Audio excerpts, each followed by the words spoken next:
तो फिर इन्होंने कुछ टॉपिक्स भेजे, 4-5, कि आप इनमें से कोई भी चुन लीजिए। मुझे उनमें से जो सबसे ठीक लगा आप लोगों की उम्र को देखते हुए वो था the art of letting go, right, the art of letting go. Letting go आपकी पीढ़ी का बड़ा प्रसिद्ध शब्द है, हमारी पीढ़ी में तो वो नहीं होता था।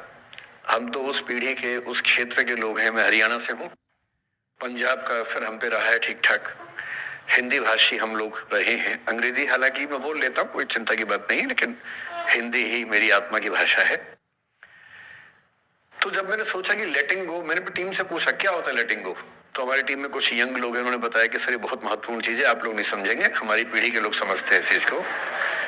लेट गो का मतलब होता है कि छोड़ो, जाने दो। तो मैंने कहा अच्छा, ये तो हमारी पीढ़ी में भी होता था, हम इसके लिए शब्द कुछ और बोलते थे, जैसे मैनू की, तेनू की, छड्डो यार, अरे मटिया दो, अरे भाड़ में जाए, अरे देखा जाएगा, अरे देख लाएंगे। तो हिंदी हो, पंजाबी हो, हरियाणवी हो, बिहार में अरे मटिया दो, तो वहां मटिया दो बोल देते हैं। इसलिए अंग्रेजी भाषा में एक मुहावरा आ जाने से ऐसा थोड़ा है कि भारत के लोग उसके बिना काम चला रहे थे, यह भी काम चल ही रहा था लंबे समय से। तो फिर मैंने कहा ये टॉपिक ठीक है, और जिस उम्र के बच्चों को एड्रेस करना है उस उम्र के बच्चे अक्सर इमोशनल टर्मोइल में रहते होंगे, यही उम्र है जब दिल लगता है, टूटता है, और करियर बनेगा नहीं बनेगा, फेलियर्स मिलते हैं। तो जिस उम्र में इमोशन सबसे ज्यादा उठापटक करते हैं, उछल कूद मचाते हैं, एंजाइटी, डिप्रेशन, ये सब होता है, उस उम्र के बच्चों से बात करने के लिए सबसे मौजूद टॉपिक मुझे यही लगा, सबसे अच्छा टॉपिक यही लगा कि हम इसी पर बात करते हैं।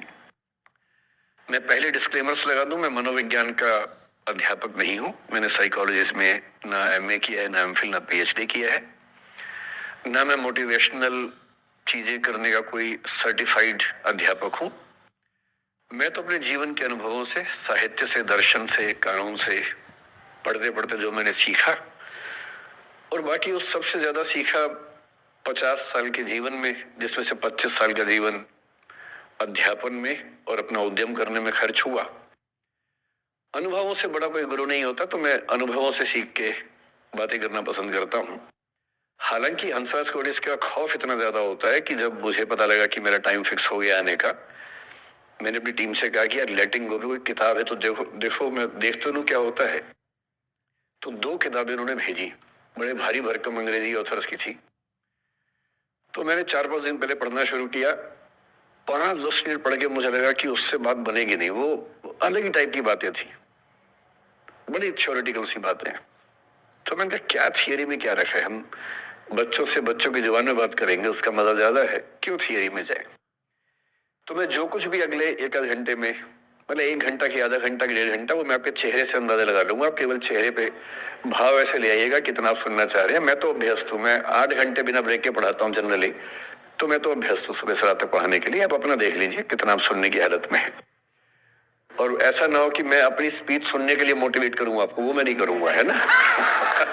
उससे अच्छा, उससे बेहतर ये है कि बीच में छोड़ देंगे, और मैं आपकी उम्र का भी ध्यान रखूंगा, छोटे छोटे बच्चे हैं, इतना टॉर्चर ठीक नहीं है, तो ध्यान रखेंगे। पर मेरा ख्याल है कि आपको मजा आएगा, क्योंकि आपकी उम्र से जुड़ी बातें हैं, आपको अच्छा लगेगा। मैं सबसे पहले 2 शब्दों में अंतर स्पष्ट करना चाहता हूं। एक शब्द है गिव अप करना, एक है लेट गो करना। कभी कभी लगता है कि दोनों बातें एक जैसी हैं, पर दोनों बातें एक जैसी है नहीं। गिव अप करने का मतलब होता है हार मान लेना। मसलन आप कुछ कोशिश कर रहे हैं, जैसे मैं इसी एग्जांपल से बात करता हूं, पलक ने कोशिश की कि मैं यहां पर आ जाऊं, कोशिश की, और मैं ये नहीं कहना चाह रहा कि मैं बहुत व्यस्त आदमी हूं, लेकिन हाँ व्यस्तताएं रहती हैं।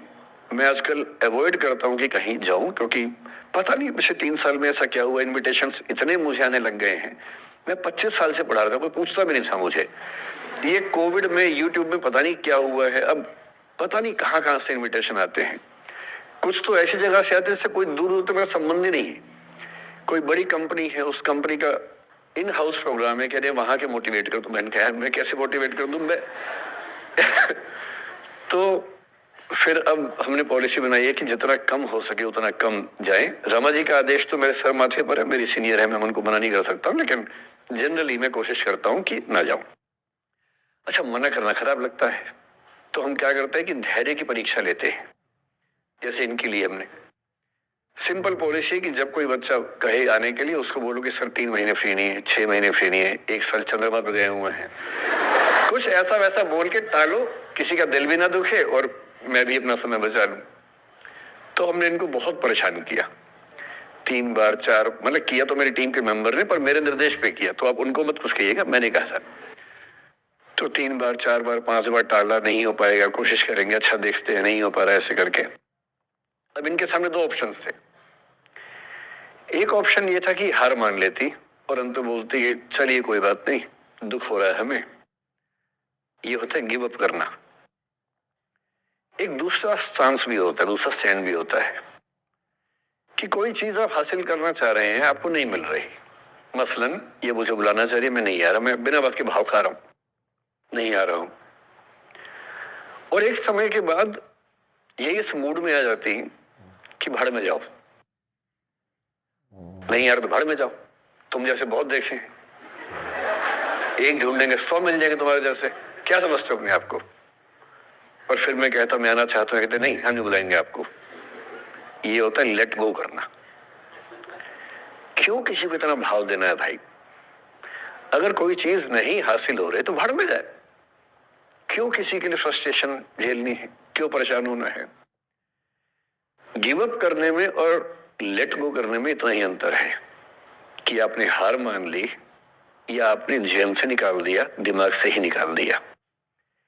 किसी चीज को दिमाग से निकाल देना लेट गो करना है, किसी चीज के लिए कोशिश करते करते हार मान लेना और उस हार की फ्रस्ट्रेशन के साथ जीना गिव अप करना है। मुझे खुशी है कि आपकी मोटिवेशनल सोसाइटी के मेंबर्स कम से कम गिव अप नहीं करते। अच्छा वो लेट गो भी नहीं किया मुझे, वरना मेरा सम्मान बच गया।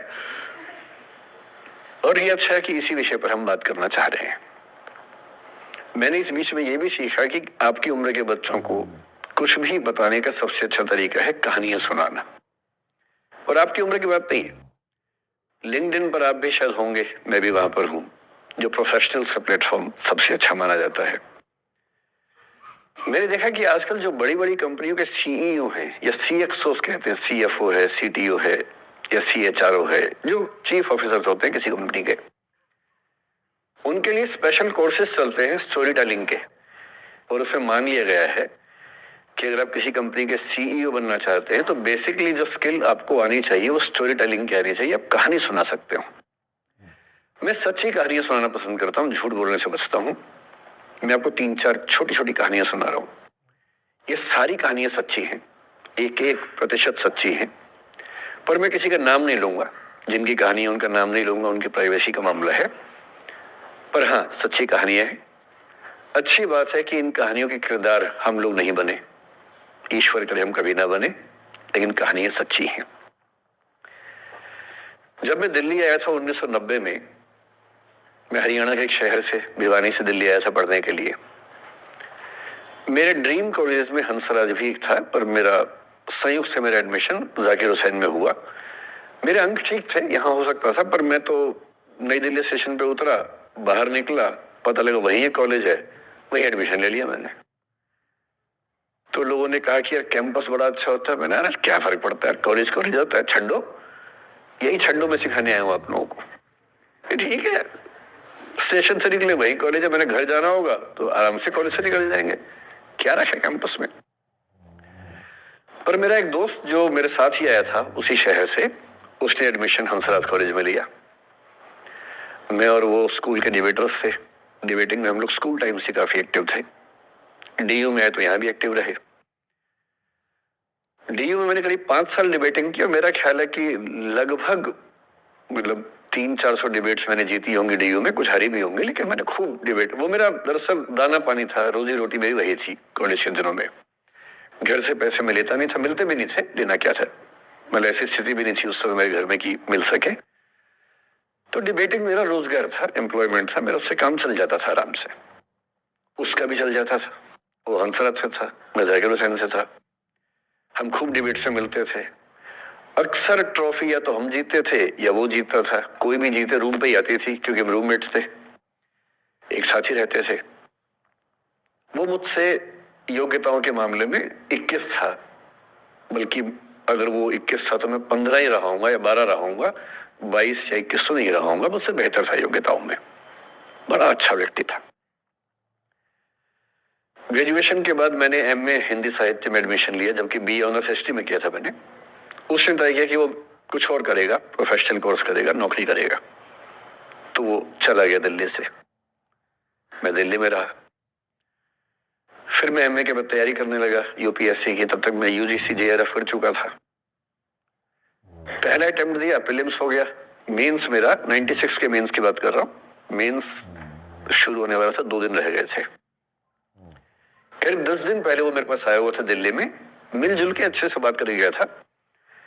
उन दिनों उसका एक प्रेम संबंध कहीं हमारी ही एक मित्र के साथ चल रहा था। हम सब दोस्त थे, तो उनमें से 2 लोगों का आपस में एक अफेयर था।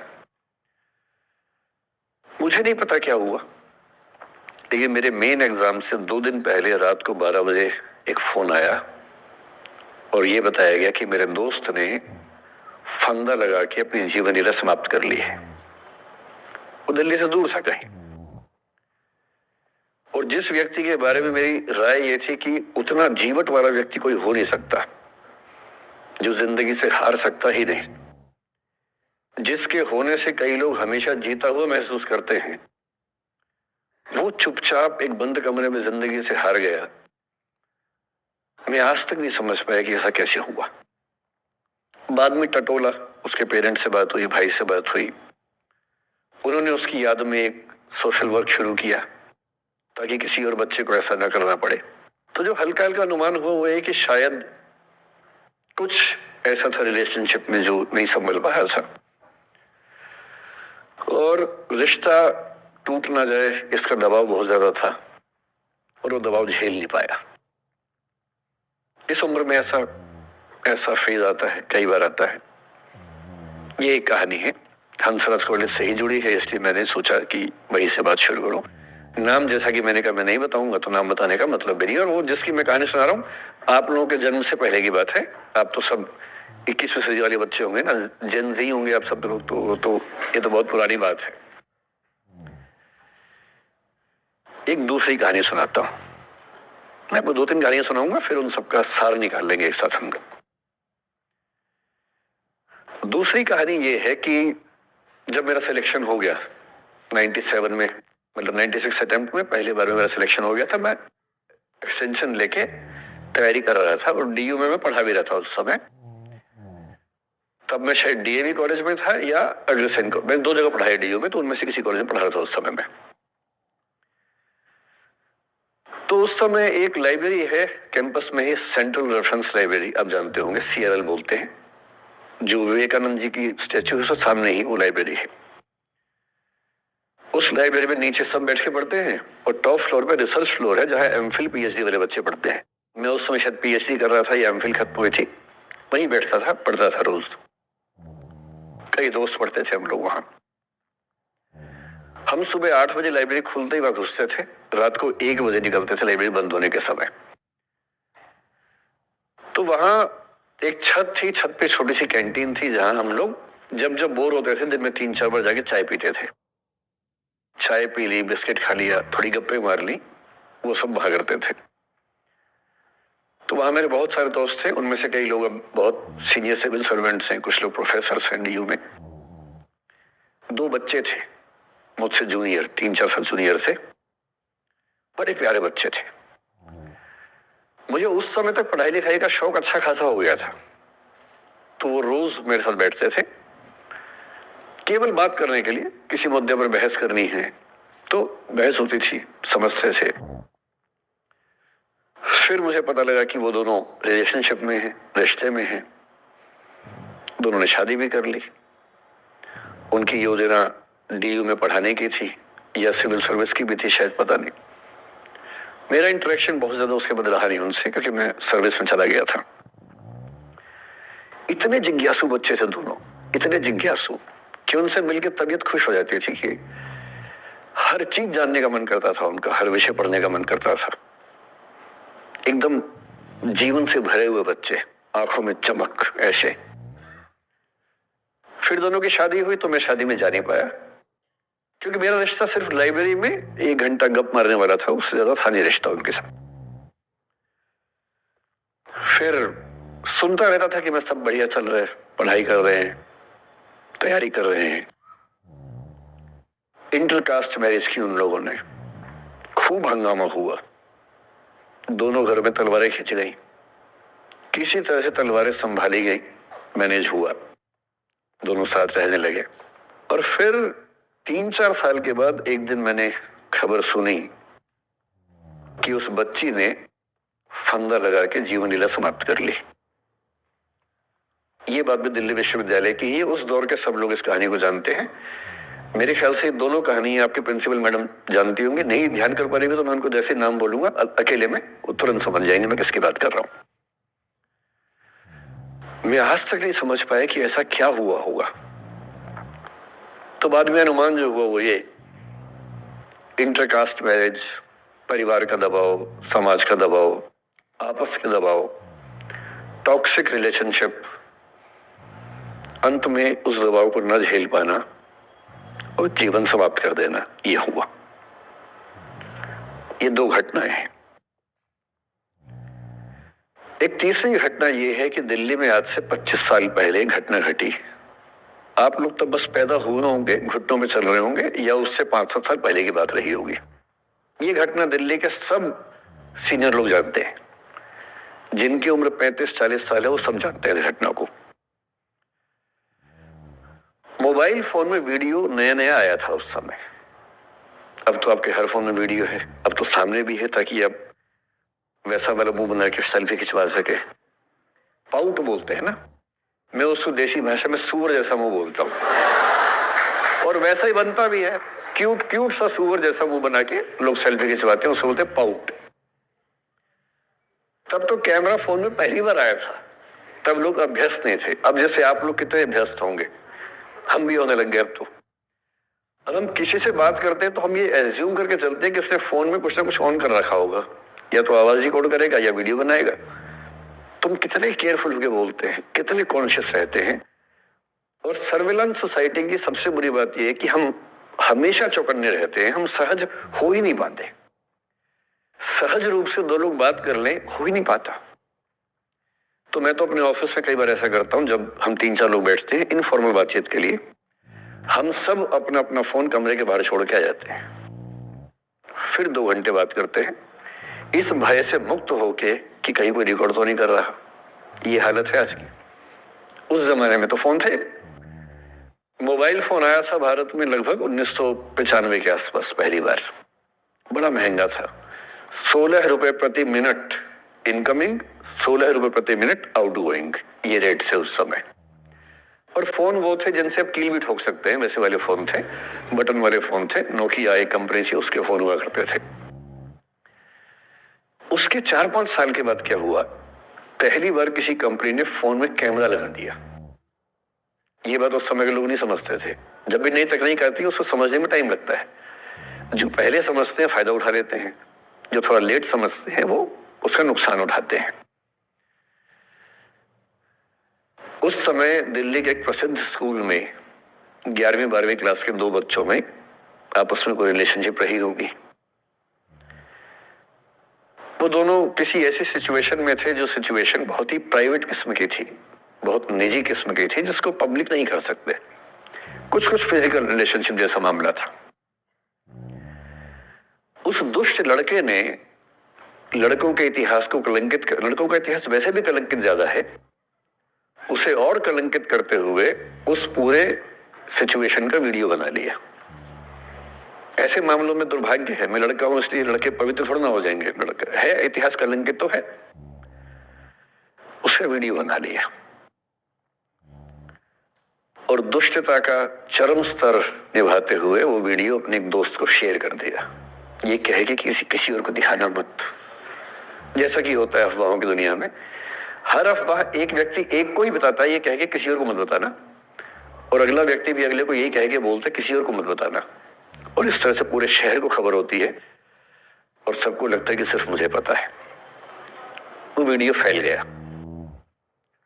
नए नए फोन आए थे, पर वो फोन कम लोगों के पास थे, कैमरे वाले फोन।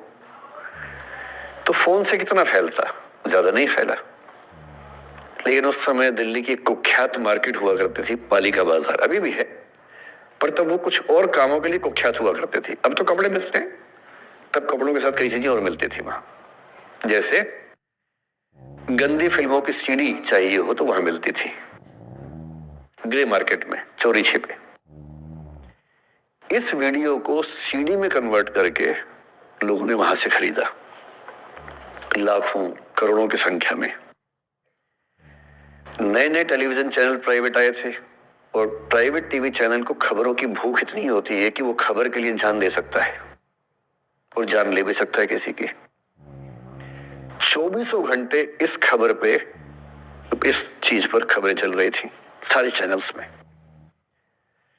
कि ये वो लड़का है जिसने ऐसा किया, ये वो लड़की है, ये वो स्कूल है, इस स्कूल की प्रिंसिपल से बात करेंगे, इससे बात करेंगे। वो जो बच्ची थी जिसकी इसमें कोई गलती नहीं थी सिवाय इसके कि वो किसी एक लड़के से प्रेम करती थी, जो कि उस उम्र में बच्चे कर बैठते हैं, इसके लिए बहुत चिल्लपौनी मचानी चाहिए। अब बच्चों को आप हर बात पे अपराधी नहीं मान सकते। उस बच्चे की गलती सिर्फ इतनी थी कि उसने अपने दोस्त पे भरोसा किया जो भरोसे के लायक था नहीं। वो नीच किस्म का व्यक्ति था जिसने उस संबंध की गरिमा को समझा नहीं। उस बच्ची के घर के बाहर 24 घंटे न्यूज चैनल से कैमरे खड़े रहे, घर से कोई नहीं निकले, 50 कैमरे पीछे। आप बताइए आपकी बेटी कैसी है, आप बताइए आपकी बहन कैसी है। अंत में उस पिता ने अपनी बच्ची को इस देश से बाहर भेज दिया। उसके कुछ दिन बाद की जो खबर टीवी चैनल से नहीं दिखाई, उसके पिता ने आत्महत्या कर ली। ये तीसरा इंसिडेंस है। ये सारी खबरें सच्ची बता रहा हूं मैं, इनमें से एक भी झूठ नहीं है। झूठी कहानियों से मोटिवेशन दिया जा सकता है मैं जानता हूं, पर जब सच्ची कहानियां हैं तो मैं झूठ क्यों बोलूं? सारी सच्ची कहानियां बता रहा हूं मैं आपको। एक चौथी कहानी जो आप में से कई लोगों की होगी। मेरा एक स्टूडेंट है, सिविल सर्वेंट है, सीनियर लेवल पे है, करीब 40 साल का है। उसने आज तक शादी नहीं की। क्या उसकी शादी करने की इच्छा नहीं थी? पूरी इच्छा थी। फिर क्यों शादी नहीं की? भाई कुछ लोग तो होते हैं कि शादी करनी ही नहीं, कोई मिशन है। योगी जी है, मोदी जी है, ठीक है, उनका तो मिशन है। ममता जी है, उनका मिशन है। पर जिसका जीवन में ऐसा कोई मिशन नहीं है और जिसको प्रेम करने का मन भी करता हो, वो तो शादी करता है आमतौर पे। उसने शादी क्यों नहीं की जानते हैं? जब वो 25-26 की उम्र में था, जब वो मेरा विद्यार्थी भी था, एक दिन मेरे पास आके बोला कि सर एक बात करना चाहता हूँ। मुझसे मेरे स्टूडेंट्स ऐसी बातें खूब करते हैं पर्सनली आके, अब तो मैं टाइम कम दे पाता हूँ, पहले तो ये सब होता रहता था क्लास के अलावा। एकदम रोता हुआ आया, आंखों में आंसू भरे हुए बहुत सारे। अरे क्या हो गया भाई? तो फिर उसने किसी का नाम बताया कि सर वो है मेरी स्टूडेंट थी कि सर उसके साथ रिलेशनशिप थी, उसने धोखा दिया है मुझे। अच्छा, धोखा देने वाली कहानियां मुझे बहुत अपील नहीं करती। मेरा मानना है कि दोनों पक्षों की गलतियां होती हैं। आप केवल अपने पर्सपेक्टिव से सोच के धोखा करते रहते हैं, ऐसा थोड़ा ना होता है भाई। कुछ तो मजबूरियां रही होंगी, कोई यूं ही बेवफा नहीं होता, कुछ तो वजह होगी ना। आप थोड़ा उसकी वजह, उसका भी तो, उसकी कहानी भी तो सुनिए। और मैं जब जब दोनों कहानियां सुनता हूं मुझे लगता है कि मामला ग्रे है। आप किसी एक पे उंगली उठा ही नहीं सकते किसने ऐसा किया। दोनों की गलतियां होती हैं, ऐसा थोड़ा कि एक की होती है। बहरहाल इन भाई साहब को ऐसा लगा कि धोखा हो गया उनके साथ, तो मैंने कहा चलो कोई बात नहीं यार, हो गया तो हो गया, तू नहीं कोई और सही, ऐसा क्या है। वो इतनी बड़ी दुनिया है, 8 अरब की आबादी अब है, उस समय भी 6-7 अरब तो थी। मैंने कहा 3.5 अरब 350 करोड़ में कोई तो होगी तुम्हारे लिए, ऐसा क्या है, कोई और देखेंगे। पर वो थोड़ा ज्यादा सेंटिमेंटल था उस समय। धीरे धीरे पता नहीं उसके मन में क्या बैठ गया, उसके मन में ये बैठा कि दुनिया की सारी लड़कियां धोखेबाज होती हैं। ऐसे मूर्खों की कमी नहीं है दुनिया में, ऐसे बहुत मूर्ख हैं। दर्शन की दुनिया में इसे अवैध सामान्यीकरण कहते हैं, इलिसिट जनरलाइजेशन। इसका मतलब बहुत छोटे सैंपल के बेस पे ये समझ लेना कि ये थियरी पूरे ब्रह्मांड पे लागू होती है। एक लड़की ने धोखा दिया, मान लीजिए धोखा दिया, धोखा इसने दिया कि उसने दिया कि किसी ने दिया, जो भी कहानी हो, एक सैंपल से ये मान लेना कि सब ऐसे होते हैं। और उसके बाद से उसने कम से कम 10 बार कोशिश की, 10 लोगों से मिला, बातचीत की शादी के लिए। डेटिंग तो क्या करेगा 40 की उम्र में, लेकिन हाँ बातचीत करके देखा कि शायद रुचियां मिल जाए, स्वभाव मिल जाए, तो शादी के बारे में सोचें। हर बार 3, 4, 5 मीटिंग के बाद वापस हट जाता है। अब तो मैंने पूछना बंद कर दिया है। जब तक मैं पूछता था, बोलता था कि सर 3, 4 मीटिंग के बाद लगता है कि ये भी वैसी ही है। मैंने कहा भूल जाओ भाई, उससे भूल जाओ, बात खत्म हो गई। उसके बच्चे घूम रहे हैं आजकल स्कूल में, अब तुम कम से कम शादी तो कर लो। वो भाई साहब आज तक अकेले हैं और अब तो बाजार में मूल्य भी कम हो गया उनका, अब विकल्प भी ज्यादा नहीं मिलते हैं। अब जो विकल्प मिल रहे हैं वहां उसकी रुचि और कम हो गई है, तो पूरी संभावना है कि वो जीवन अकेले ही गुजरेगा उसका। एक अंतिम एग्जाम्पल देके फिर मैं निष्कर्ष की तरफ बढ़ूंगा। मैं एक आईएएस ऑफिसर को जानता हूं, 2 आईपीएस को जानता हूं, बहुत योग्य लोग, देश के सबसे अच्छे संस्थाओं से पढ़े हुए लोग, प्रॉपर आईएएस प्रॉपर आईपीएस में नौकरी करने वाले लोग, और इन तीनों ने अपना जीवन समाप्त कर लिया नौकरी में रहते हुए। क्यों? क्योंकि नौकरी और घरेलू जो दुविधाएं थी उनको झेल नहीं पा रहे थे, ना झेल पा रहे थे, ना भूल पा रहे थे, लेट गो नहीं कर पाए तो गिव अप कर दिया।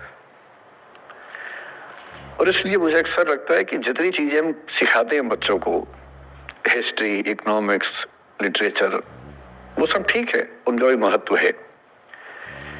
शायद उससे ज्यादा महत्व इस चीज का है कि ये समझे कि अपने इमोशंस को कैसे मैनेज करना है। जब जीवन में ऐसा लगे कि सब खत्म हो गया है, जब जीवन में लगे कि बहुत टॉक्सिक किस्म की लाइफ हो गई है, उससे बाहर कैसे निकलें, शायद ये सबसे महत्वपूर्ण लेसन होता है जो हम सबको सीखना चाहिए। मैंने कहीं से सीखा नहीं है, ना मैंने ऐसी किताबें पढ़ी हैं, हालांकि मैंने 2 किताबें मंगवाई हैं पिछले हफ्ते, पढ़ी नहीं है अभी तक, तो मैं किताबों के बेस पे नहीं जानता कैसे सीखते हैं, लेकिन जिंदगी से तुम सीख सकते हैं। इन कहानियों का सबका एक ही सार है, वजह अलग अलग है। एक व्यक्ति ने इसलिए अपना जीवन समाप्त किया कि वो रिश्ता उसके हाथ से छूट रहा था, एक ने इसलिए जीवन समाप्त किया कि रिश्ता बन गया था पर समाज के दबाव, घर के दबाव मैनेज नहीं कर पाए। एक ने जिंदगी भर शादी नहीं की सिर्फ इसलिए कि वो पुरानी यादों को भूल नहीं पाया। अरे एक बार गलती हो गई तो हो गई, आगे तो संभावना जीवन में है भाई, क्यों इतना हावी रखना उसी दिमाग के ऊपर। कुछ लोग देश की सबसे अच्छी नौकरी में होकर हर पैमाने पर सफलता की हर कसौटी पे खरा उतरने के बाद जीवन नहीं बचा पाए, क्योंकि दूसरों की नजर में आप बहुत सफल हो जाए, अपनी नजर में शून्य हो, तो फिर जीवन कैसे बने, जीवन कैसे बचे।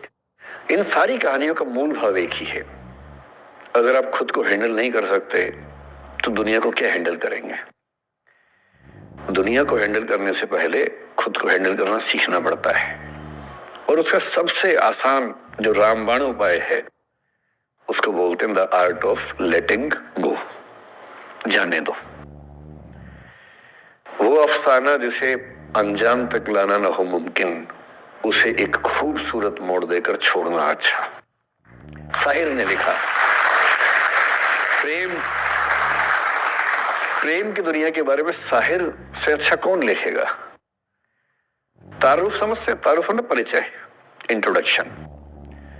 कहते तारुफ रोग बन जाए तो उसको भूलना बेहतर।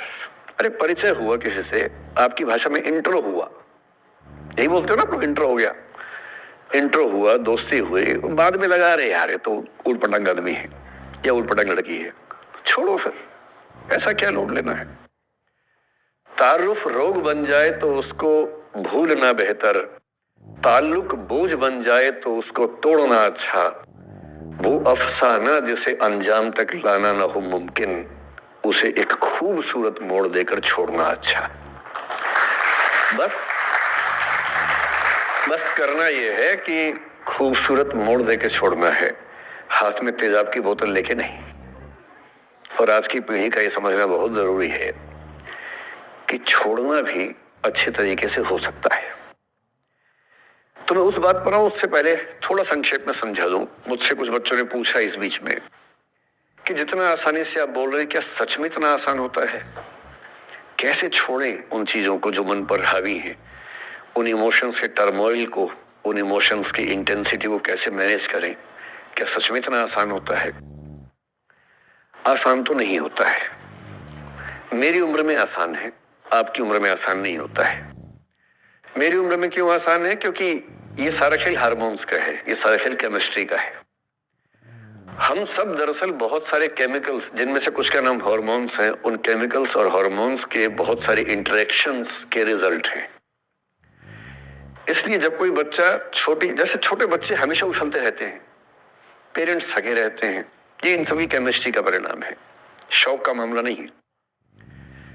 आपकी उम्र जो होती है किशोरावस्था और युवावस्था की शुरुआती उम्र में, मान के चलो कि आप सब लोग 17 से 22-23 के बीच के लोग हैं, बच्चे हैं। कुछ तो अभी शादी भी नहीं कर सकते होंगे, वो वाले होंगे ना।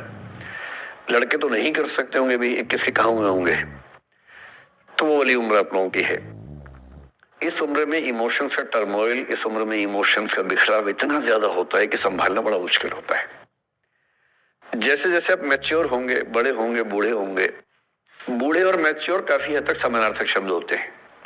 बूढ़ा आदमी आमतौर मैच्योर हो ही जाता है, और जो मैच्योर हो जाता है उसको बुढ़ा ही बोलते हैं, चाहे वो दोस्त हो आपका। तो मैच्योर होने के बाद मैच्योरिटी के कई लक्षण हैं, 10-20 लक्षण। उनमें से एक ये है कि आपके इमोशंस में इंटेंसिटी उतनी नहीं रह जाती जितनी बचपन में होती है। मसलन कोई आपका दोस्त आपसे कुछ खराब कह दे, आप 3-4 घंटे बेचैन रहेंगे, बार बार मैसेज टाइप करेंगे, फिर डिलीट करेंगे, फिर टाइप डिलीट, वो भी टाइप डिलीट चल रहा है। एक दिन हो गया बात हुए, ना वो पढ़ पा रहे हैं ना आप पढ़ पा रहे हैं, बेचैनी चरम पे है। अब इतना ही मामला है, नाक का सवाल है कि पहले कौन झुकेगा। सारे संबंधों में स्तर इसी बात से तय होता है कि पहले कौन झुकेगा, और जो एक आध बार झुक गया वो जिंदगी भर झुकता है उसके बाद। इससे लोग शुरू में बहुत केयरफुल होते हैं कि झुकना नहीं है। 3-4 ज्ञानी पीछे बैठे ही होते हैं कि नहीं झुकना नहीं है, वो झुकेगा, वो झुकेगी, तू क्यों झुकेगा। इन ज्ञानियों से बचना बहुत जरूरी है, जिंदगी जहर बना देंगे आपकी।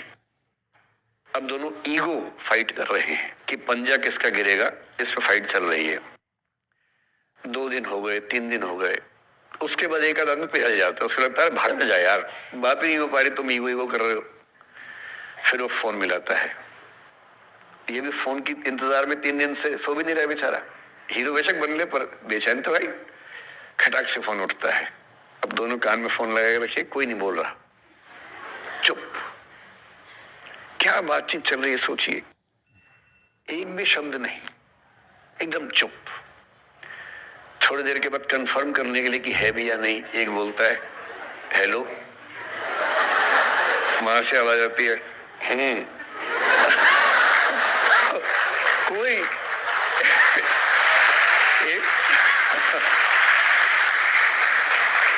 मैं थोड़ा ऐसी जोकर टाइप की बात करता हूँ, मुझे मोटिवेशनल स्पीकर ना समझे आप लोग, मैं ऐसी हंसी मजाक ही करना आता है मुझे, वही मैं करता हूँ।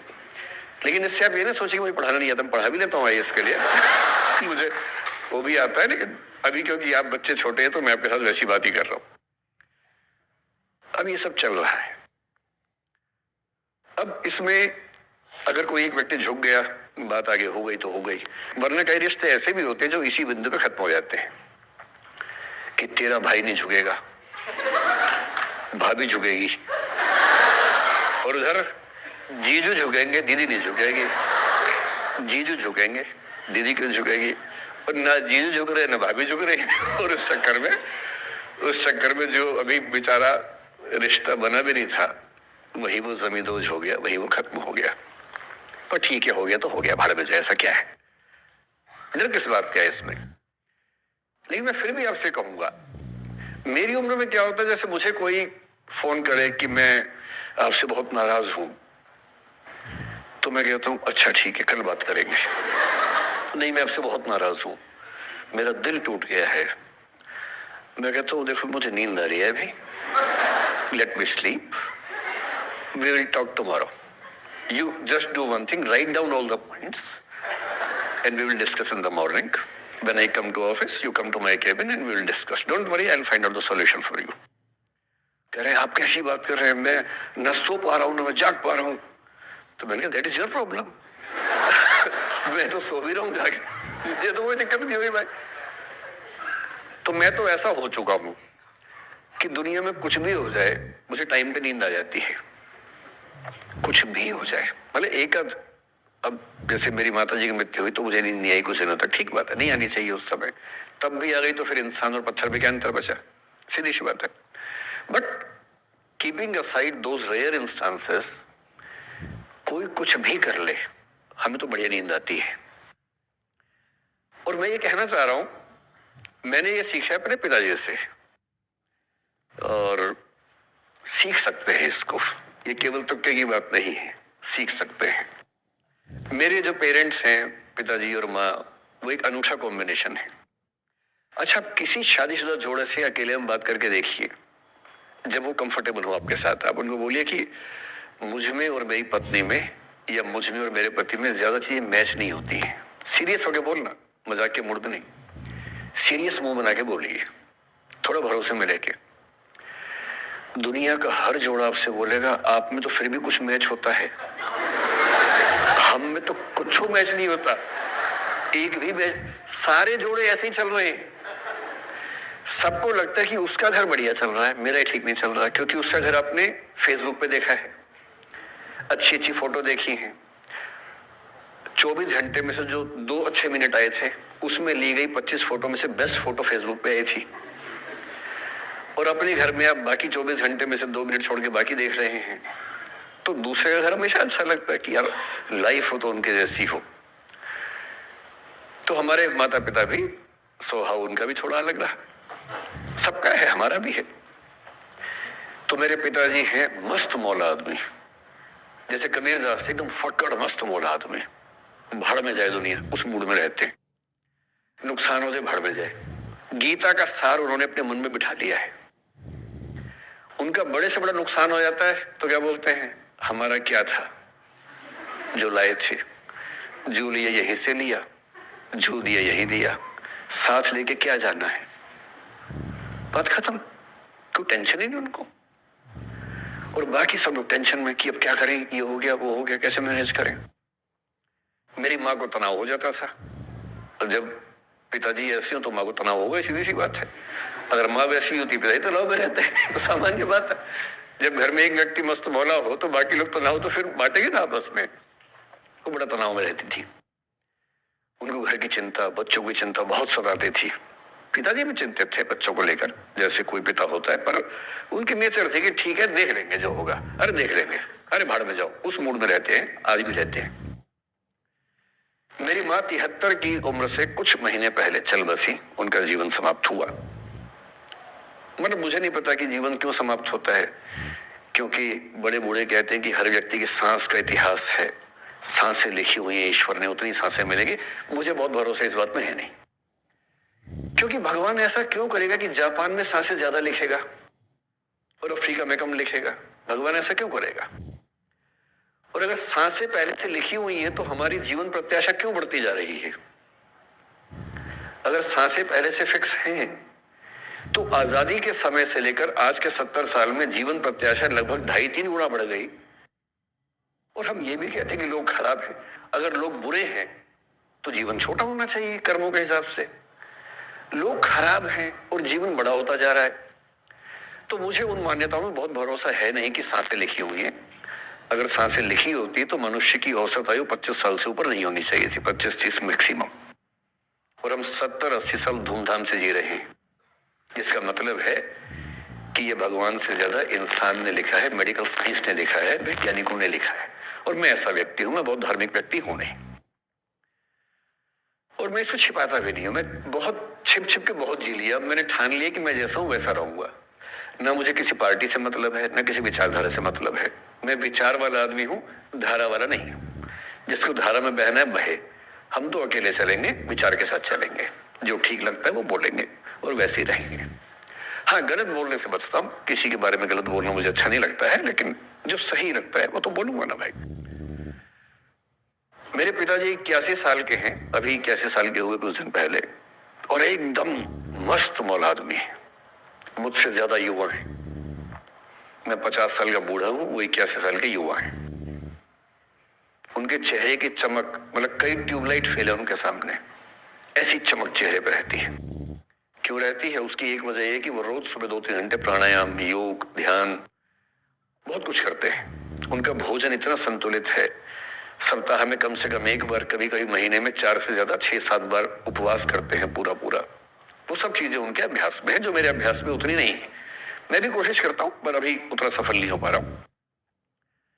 पर मेरी राय में उनके इस सुंदर जीवन का सबसे बड़ा राज ये क्षमता है कि वो हर चीज को लेट गो कर देते हैं। तनाव उनके पास आता है तो फिसल के निकल जाता साइड से, लेते ही नहीं तनाव किसी बात का। कुछ भी हो जाता है, तनाव ही नहीं लेते। और मुझे लगता है कि काश ये चीज मेरी माँ के स्वभाव में होती, कम से कम 10 साल उनका जीवन और ज्यादा होता। और मैं अपने अनुभव से बता रहा हूं, बहुत विश्वास से बता रहा हूं। मैं न सोने जागने में नियमित व्यक्ति हूं, ना मैं बहुत कसरत करता हूं। ठीक हूं, मतलब बुरा भी नहीं हूं, ठीक हूं।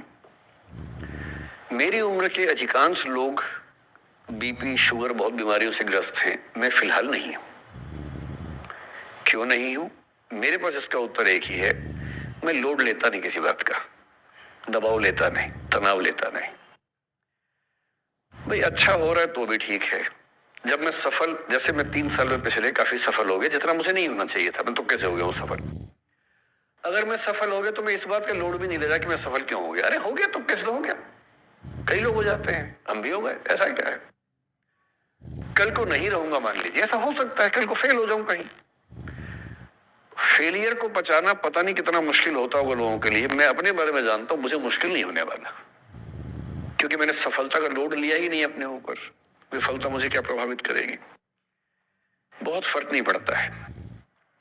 और मैं दावे से कह रहा हूं कि यदि ये टेम्परामेंट आपका हो, जो मेरे पिताजी से मैंने सीखा है, तो आप जिंदगी में सफल कितने होंगे वो एक अलग पैरामीटर है, पर आपकी जिंदगी शानदार होगी। और जितनी जिंदगी आपकी है, जितनी सांसें आप कहते हैं कि लिखी हुई है, गारंटी से कह रहा हूं कि 10 साल बढ़ जाएंगे। कुछ और लोगों के आप कम कर देंगे अलग बात है, लेकिन अपने 10 साल बढ़ा देंगे। इसलिए ये सीखना बहुत जरूरी है कि कैसे लेट गो करना है जिंदगी की चीजों को। 3-4 प्रसंग होते हैं। एक होता है कि आप किसी को बहुत चाहते हैं पर वो आपको नहीं चाहता। आपकी उम्र में ये सब तो खेल होता है, और क्या खेल होता है। मेरे घर में 2 बच्चे हैं 17 साल के, तो मैं उनको देख के समझता रहता हूँ। वो मुझसे छुप छुप के किसी से बात करते हैं और मैं छुप छुप के सुन लेता हूँ। तो उन्हें नहीं पता, मुझे तो नाम भी पता है किससे बात करते हैं, एक आध का तो एड्रेस भी पता है मुझे। और मैं तो बच्चों को बोलता हूँ कभी जाना वाना हो तो मैं ले चलूंगा, चिंता मत करना, बोल देना कि ड्राइवर साथ में आया है, टेंशन मत लेना। तो मेरे तो बच्चे मेरे दोस्त है, मैं तो बड़ा दोस्ती के भाव में रहता हूँ। मेरा एक ही बेंचमार्क है कि वो जिस उम्र में जैसे हैं मैं कैसा था, और वो मुझसे अच्छे चल रहे हैं। उससे ज्यादा उम्मीद मुझे करने में नहीं चाहिए। मैंने जो कुकृत्य 8वीं क्लास में किए थे उन्होंने 11वीं क्लास में किए, तो बहुत है। मैं ये क्यों मान के चलूं कि वो देवी देवता पैदा होंगे, मेरे ही तो बच्चे हैं भाई। जीन तो मेरे ही है, तो कैसे देवी देवता हो जाएंगे। तो ज्यादा उम्मीदें क्यों पालनी है बच्चों से भी। मैं क्यों चाहूं कि मेरा बच्चा आईएएस जॉब करे, क्यों करे, वो आईएएस भी क्यों करे। उसका मन करेगा तो करेगा, नहीं करेगा तो भाड़ में है। अगर वो कहेगा कि मुझे स्टार्टअप करना, स्टार्टअप कर लो भाई। अगर वो कहेगा मुझे कुछ और नौकरी करनी है प्राइवेट सेक्टर में, तो वो कर लो। मैं क्यों ठेकेदार बनूं उसका भाई। मैं क्यों ये चाहूं कि वो मेरे रास्ते पर चले, मुझसे बेहतर बने। ये सब बेकार की बातें हैं। और पेरेंट्स, आज तो बच्चों से बात कर रहा हूं, जैसे मैं पेरेंट्स से बात करता हूं उनकी बहुत क्लास लगाता हूं। कि पेरेंट होना और बच्चे का दुश्मन होना कई बार बराबर हो जाता है।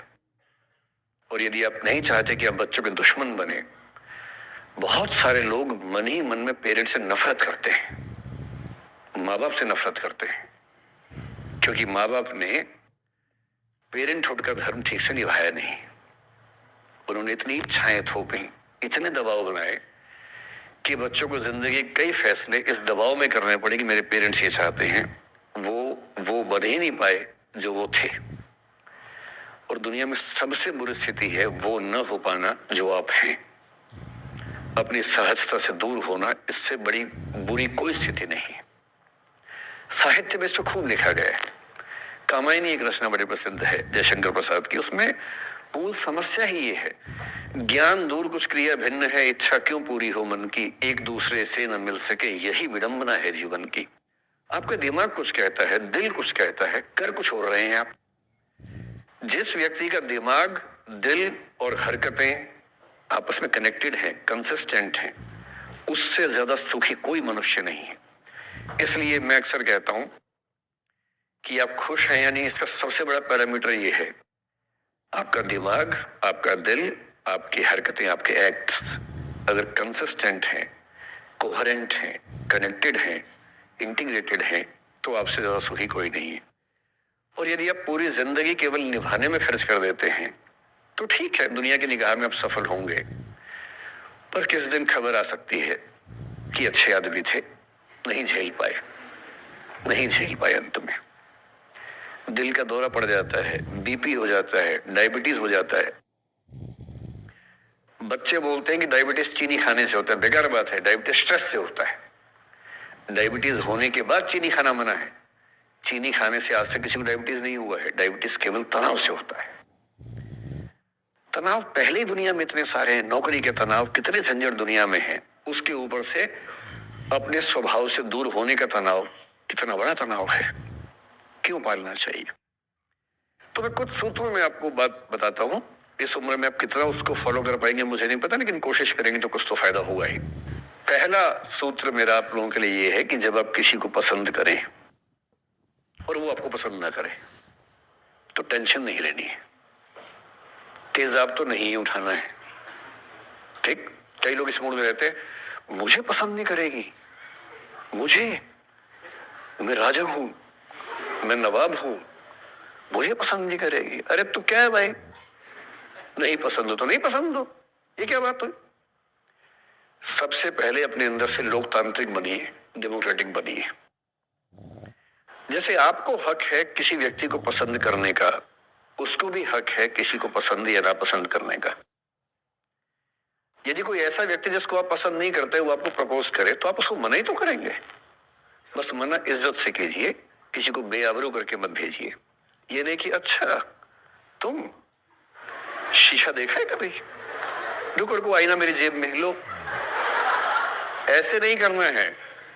बड़े बेआबरू होकर तेरे कूचे से हम निकले, वो वाला भाव जो गालिब को आया था वो भाव नहीं आना चाहिए। अगर कोई आपको कभी प्रपोज करे, आप लोगों की उम्र है, सब चलता ही होगा आप लोगों के बीच में, मैं आपके टीचर के सामने बोल रहा हूं, लेकिन मैं ऐसा ही हूं, मैं जानता हूं कि आपकी उम्र में से होता होगा, सब जानते हैं तो होता ही होगा। कभी किसी से ये उम्मीद मत करना कि वो आपको पसंद करे ही करे। यदि कोई रिजेक्ट करे, बस हाँ, रिजेक्शन थोड़ा प्यार से होना चाहिए, बदतमीजी से नहीं होना चाहिए। उसके अधिकारों का उतना ही सम्मान कर रहे हैं जितना आप अपने अधिकार का सम्मान करते हैं कि ठीक है भाई, आपको मैं पसंद नहीं, कोई बात नहीं, तू नहीं कोई और सही, कोई और नहीं कोई और सही, बहुत लंबी है जमी मिलेंगे लाख हंसी, इस जमाने में सनम तू अकेली तो नहीं। कितने लोग हैं दुनिया में, ऐसा क्या है। और मैंने बहुत प्यारे प्यारे बच्चों को देखा रोते बिलखते हुए कि मैंने उसको प्रपोज किया, उसने मुझे मना कर दिया। अंकल, छोटे छोटे बच्चे आजकल मुझे लव गुरु मानते हैं अपने आसपास, वो मेरे पास आके ऐसी ऐसी बातें बताते हैं बड़ी क्यूट तोतली आवाज में, मैंने उसको प्रपोज किया, उसने मुझे ऐसे वाली आवाज में एकदम रोते बिलखते हुए। तो मैं बोलता हूँ बधाई हो बहुत बहुत तुम्हें, कॉन्ग्रेचुलेशन। मैंने अपनी जिंदगी में ऐसे 50 मामले देखे और 50 में से कम 49 मामले में जब कहीं दिल नहीं लगा, बाद में उससे बेहतर ही व्यक्ति मिला। अगर कभी ऐसा हो ना, मन ही मन में बधाई देना अपने आप को कि बच गया, हाँ बोल देता तो फंस जाती, हाँ बोल देते तो मर जाता। और मन में भाव वही रखना है, तो नहीं कोई और, सही बात है, स्ट्रेस नहीं लेना है। मैं जानता हूं कि आपकी उम्र में आसान नहीं होता, आपको रात रात भर सपने आएंगे, बेचैनी होगी, करवटें बदलते रहे सारी रात, हम आपकी कसम आपकी कसम, ये सब ड्रामा होता है। ये फिल्मी गीत है, मुझे गीत कविता इतना याद है कि मुझे हर बात में वही दिमाग में आता है, मैं क्या करूं। ये होता है आपकी उम्र में, पर वो भी एक फेज है। अगर ये फेज नहीं जिया तो भी क्या जीवन जिया। कभी कभी बेचैनी भी तो होनी चाहिए, वरना जिंदगी में मजा क्या है। अगर हर चीज लिनियर है, हर चीज फॉर्मुलाइज है, फिर मजा क्या है जिंदगी में। ये उठापटक, ये बेचैनी, ये घबराहट, ये तनाव, संतरास भी तो होना चाहिए कभी कभी जिंदगी में। इससे बुरी स्थिति तब होती है जब आप किसी रिलेशनशिप में हैं और वहां ब्रेकअप हो जाए, ये भी होता है। देखिए, मैं आपको बड़ी खरी खोटी सुनाने के मूड में हूं। जिस तरह का प्रेम आप लोगों की पीढ़ी में होता है, मैं ये नहीं कह रहा कि आपकी पीढ़ी खराब है, हर पीढ़ी ऐसी होती है, बस ये कि आपकी पीढ़ी को सुविधाएं ज्यादा मिल गई हैं। हमारी पीढ़ी में ना चिट्ठी लिख के भेजनी पड़ती थी, बड़ा रिस्क होता था। चिट्ठी लिखो कागज पे, फिर एक डाकिया ढूंढो भरोसे का, तो भरोसे वाला कुरियर बॉय या कुरियर गर्ल जाके चिट्ठी वहीं दे के आए जहां हमने कहा है। ये भी डाउट कहीं किसी और को दे के आ जाए, या कबूतर से बात करो, कबूतर जा जा जा, पहले प्यार की पहली चिट्ठी साजन को दिया। कबूतर का क्या भरोसा किसको दे के आ जाए। लेकिन कितना तनाव था उस जमाने में। आपके जमाने में क्या है, सीधे व्हाट्सएप निकाला, खटाक से भेज दिया मैसेज, और नंबर किसी से मांग लिया 1 सेकंड में। नंबर भी नहीं देना है तो किसी, कौन कौन सी ऐप होती है, मैंने सुना कुछ और ऐप्स होती है, मेरे नंबर वाली भी होती है, इंस्टा होता है, एक और भी तो कोई होती है वो जिसमें कार्टून जैसा मुंह बन जाता है, स्नैपचैट। हाँ, स्नैपचैट पे चले गए, मैंने सुना है कि उसमें नंबर भी नहीं देना पड़ता है, ऐसा कुछ चक्कर है। वहां ढूंढ लिया। किसी को कुछ कन्वे करना इतना आसान दुनिया में कभी नहीं हुआ था जितना आज आसान है। इन सब के ऊपर टिंडर है, बम्बल है, पता नहीं क्या क्या है, राइट लेफ्ट करते जाना है, उसी में कहानी शुरू। पर ये कहानियां जितने हल्के तरीके से शुरू होती हैं, मैं दावे से कह रहा हूं कि 100 में से 99 अट्रैक्शंस 1 से 2 महीने में खत्म हो जाते हैं। क्योंकि आप जिसके प्रति अट्रैक्टेड थे ना, वो तो उसका बाहर का परसोना था। जहां परिचय गहरा होता है, असलियत सामने आ जाती है, और जब असलियत सामने आती है, झेलना बड़ा मुश्किल होता है। आपके सपने टूट जाते हैं। आप जिस छवि पे दीवाने हुए थे, वो छवि तो सिर्फ छवि थी, वो तो इंसान नहीं था वैसा। 99% केसेस में मेरा ख्याल है कि अट्रैक्शन 1-2 महीने में समाप्त होता है। उसके बाद तो एक बोझ है जो आप ढो रहे हैं। कभी कभी होता है कि दोनों का खत्म हुआ तो बात आसान है, कभी कभी किसी एक का खत्म होता है, एक का नहीं होता है, वहां मामला मुश्किल हो जाता है। तो ऐसा हो सकता है आपके जीवन में कि दूसरा साथी आपका ये कहे कि भैया देखो, मैं तुम्हारे साथ कुछ महीने से हूं, पर मुझे अब अच्छा नहीं लग रहा, मैं ब्रेकअप करना चाहता हूं। मैं आपसे ये निवेदन करूंगा कि ये मान के मत चलना कि उसने आपको धोखा दिया है, क्योंकि बच्चे तुरंत उस मुद्रा में आए थे, अच्छा अब मैं कुल्हाड़ी उठा लूंगी, अब मैं तेजाब उठा लूंगा, तूने मुझे धोखा दिया है, तूने मुझे चीट किया है, you are a cheat, you are a liar, you are a पता नहीं क्या क्या। पता, इंग्लिश में गालियां बड़ी सुंदर देते हैं बच्चे। मैं ये कहना चाह रहा हूं कि इस बात की संभावना मान के चलिए कि हो सकता है कि आपके साथ 2 महीने रहने के बाद सच में उसको ये लग जाए कि आपके साथ ट्यूनिंग ठीक नहीं है, या आपको लग जाए कि आपकी ट्यूनिंग उस व्यक्ति के साथ ठीक नहीं है। और किसी मुर्दा को अपने पास पकड़ के रखना, उसका मजा नहीं है। आप किसी को बांध तो लेंगे, पर जब उसका दिल आपके पास है ही नहीं, दिल विहीन लाश अपने पास टिका के रखना, एक मुर्दे को बांध के रखना, इससे बेहतर है जाने दो। बांधना नहीं, बांधते वो हैं जिनमें असुरक्षा बहुत ज्यादा होती है। उस असुरक्षा से बचने का उपाय खुद को बेहतर बनाना है। आप इतने बेहतर हो कि आपको चाहने के लिए हजारों लोग, क्यों आप इतना डिपेंडेंट होते हैं कि इस एक व्यक्ति के अलावा मेरा कोई है ही नहीं दुनिया में, ऐसा क्यों सोचना है। और ऐसे ही मामले में ये करना है वो अफसाना जिसे अंजाम तक लाना ना हो मुमकिन, उसे एक खूबसूरत मोड़ देकर छोड़ना अच्छा। और ये खूबसूरत मोड़ कैसे होगा? अगर कोई जाना चाह रहा है तो आपके पास 3 ऑप्शंस हैं। एक, न उसको अच्छे से बात करे न खराब से बात करे, न्यूट्रल होके जाने दे। एक, उसको धमकी दे, बर्बाद कर दूंगा, छोड़ूंगा नहीं, तो निकल के देख घर से, तेरे एड्रेस पता करवा लूंगा, मेरे साथ 50 दोस्त हैं, मेरे सारे आवारा हैं, सारे बेरोजगार हैं, सारे कुंठित लोग हैं, सारे गुंडे मवाली हैं, उनका धंधा यही है, तेरे पीछे छोड़ दूंगा सबको। एक ही तरीका है।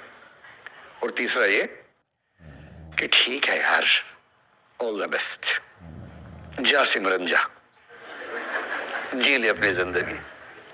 अरे ठीक है, हो सकता है मैं तुझे ठीक नहीं लगा, कोई बात नहीं, लेकिन किसी से मिलो तो बढ़िया से मिलना, तेरी जिंदगी अच्छी हो।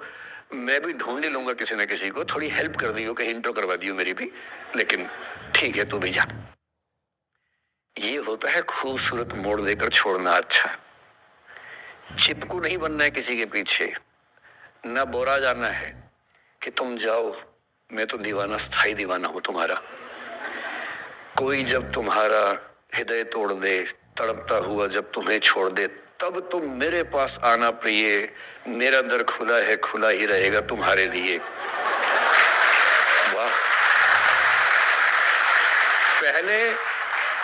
पहले के जमाने में बेरोजगारी का ये लक्षण था। हम जब छोटे थे ये गाने सुनते थे, हम ये सुन के बड़े हुए कि ऐसा ही करना पड़ता है शायद प्रेम में। तो हमारे स्कूल में लोगों ने इसका पैरोडी बनाई।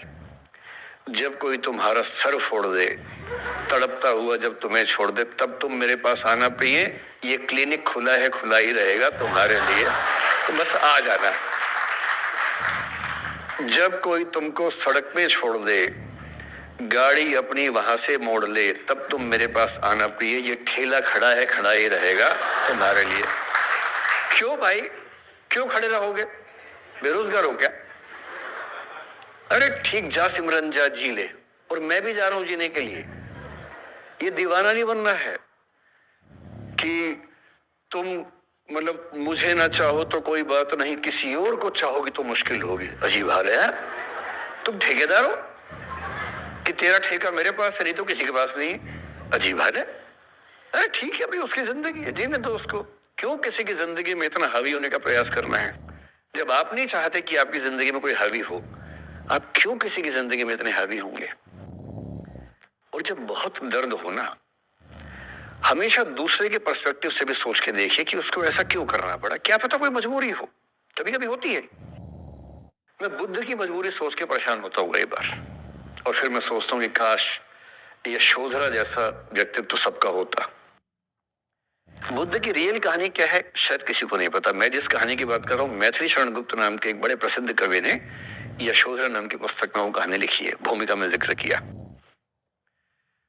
बुद्ध बचपन से ही थोड़े से वैरागी किस्म के व्यक्ति थे। उनकी कुंडली देख के एक ज्योतिषी ने बताया भी था। माता पिता बहुत परेशान थे, शुद्धोदन उनके पिता का नाम था। माता पिता ने बहुत कोशिश की कि इस बच्चे का मन विरक्त न हो। अच्छा महल बनवाया, सारी सुविधाएं दी।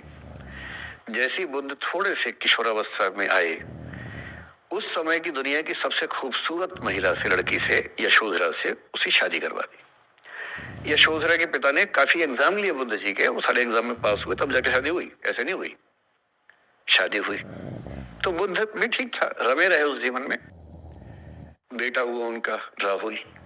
अब बुद्ध की विरक्ति का भाव बढ़ता जा रहा था। 29 साल की उम्र के आसपास ऐसा हुआ कि उन्होंने एक मृत व्यक्ति को देख लिया, एक बूढ़े को देखा, एक भिखारी को देखा, एक बीमार को देखा। विरक्त हो गए और उनका मन हुआ घर छोड़ दूं, ज्ञान की खोज में चला जाऊं। अब ज्ञान की खोज में जाए, उनको पता है कि भाई मेरी पत्नी भी है, मेरा बेटा भी है, राज्य भी है, कैसे छोड़ दूं? छोड़ना जरूरी है। अंदर की आवाज है कि छोड़ो, तुम इस चीज के लिए नहीं बने हो, तुम्हारा स्वधर्म कुछ और है। बाहर की जिम्मेदारी है कि छोड़ नहीं सकते। मैं अनुमान करता हूं कि बुद्ध ने शायद अपने पिताजी से कहा हो कभी कि पिताजी मैं बहुत परेशान हूं, छोड़ना चाहता हूं। तो पिता ने समझा बुझा के मना किया होगा कि बेटा शोभा नहीं देता, ऐसा मत करो। हो सकता है पत्नी से भी बात की हो, पत्नी ने भी कहा हो कि ये क्या बात हुई, हम सबका जीवन तुम पे टिका है, बच्चा अभी बिस्तर से भी नहीं उतरा है, अभी तो चलना भी नहीं शुरू किया है, तुम ऐसी बात कर रहे हो। इसका जिक्र नहीं मिलता इतिहास में कि ये बात हुई कि नहीं हुई। और एक दिन बुद्ध ने तय किया और वो आज ही रात को पत्नी और बेटे को सोता हुआ छोड़ के चले गए। इसको बौद्ध परंपरा में महाभिनिष्क्रमण कहते हैं, बुद्ध का अपने घर से निकल जाना। अब बुद्ध चले गए, लेकिन मैत्री शरणगुप्त यशोधरा के पर्सपेक्टिव से बुद्ध को देख रहे हैं। यशोधरा बहुत परेशान है, भाई पति चला गया है, बच्चे का पिता चला गया, मजाक छोड़ना है। राजा परेशान है कि उनका उत्तराधिकारी चला गया है। यशोधरा इतनी परेशान है, बहुत लंबे समय तक छंद आते रहते हैं कि वो कितनी बेचैन है, कितनी परेशान है। लेकिन यशोधरा की सबसे बड़ी परेशानी इस बात से नहीं कि बुद्ध चले गए, इस बात से है कि बिना बताए चले गए, भरोसा नहीं किया। और वो अपनी सहेली से कहती है, सिद्धि हेतु स्वामी गए, यह गौरव की बात। मुझे गर्व है कि मेरा पति इतने महान काम के लिए गया है।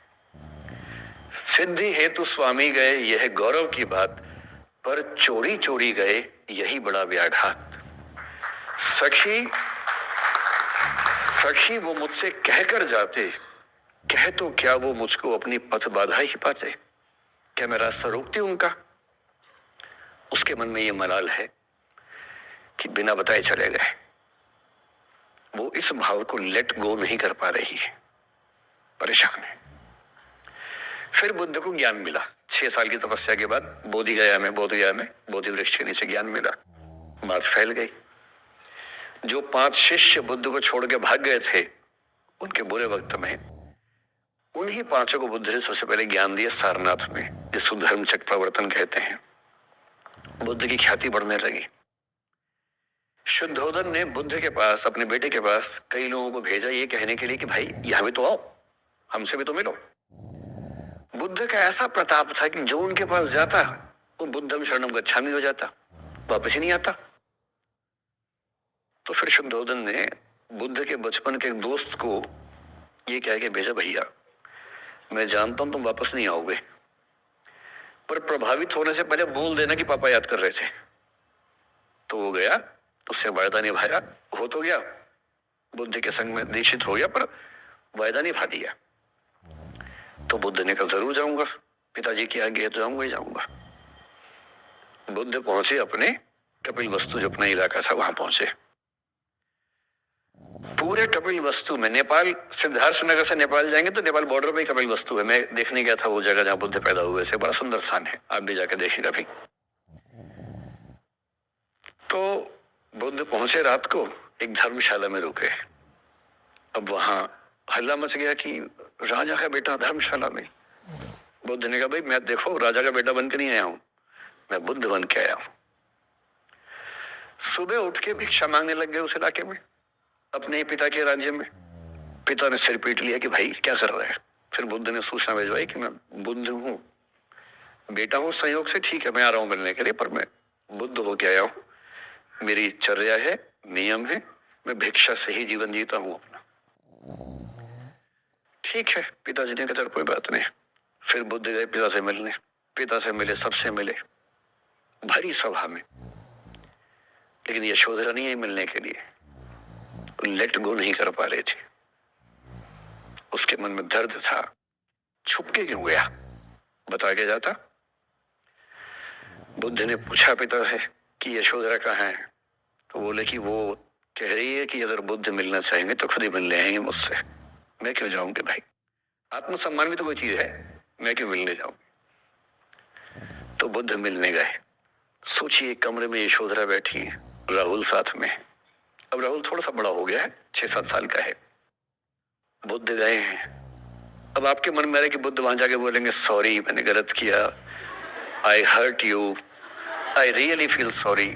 बुद्ध है वो बुद्ध, वहां जाके क्या बोल रहे पता है, भिक्षाम देहि, भिक्षा दो।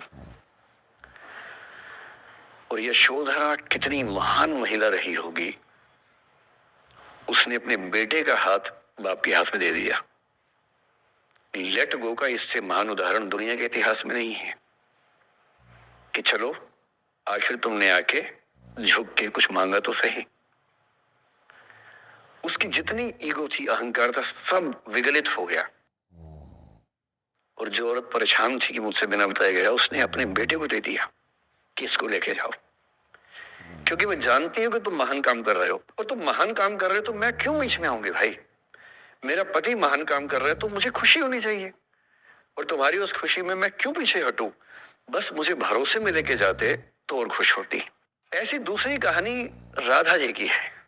राधा जी आप जानते हैं कृष्ण उनसे बहुत प्रेम करते थे, वो कृष्ण से प्रेम करते थे, उनका विवाह नहीं हो पाया, अलग बात है, लेकिन हमारी परंपरा में प्रेम का जो पराकाष्ठा है ना, प्रेम का चरम, वो तो कृष्ण राधा का है।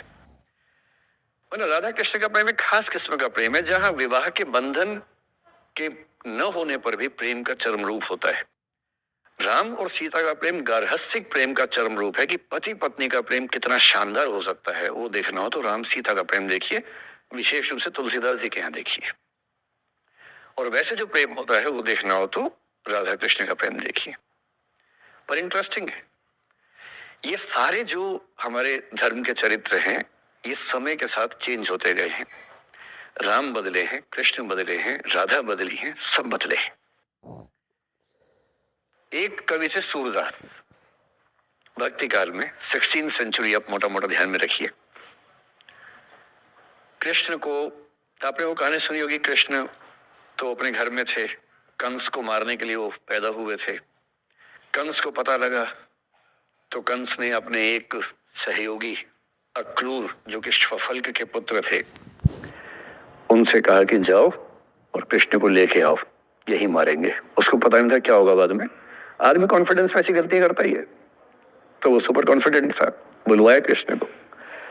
कृष्ण तो इसी काम के लिए आए, जो समझ गए कि बुलावा आ गया है, अब इससे काम निपटाना है, चलते हैं। राधा और गोपियां कृष्ण के बिना रह नहीं सकती थी। सुपर इमोशनल विमेन, ऐसा मानते हैं कि वो महिलाएं, राधा तो छोटी थी, बाकी महिलाएं गोपियां उनसे काफी बड़ी उम्र की थी, इतनी इमोशनल थी कृष्ण को लेकर कि कृष्ण के बिना वो सोच नहीं सकते थे कैसे रहेंगे। पर वो जिस काम के लिए आए थे धरती पर, वो तो करना ही था।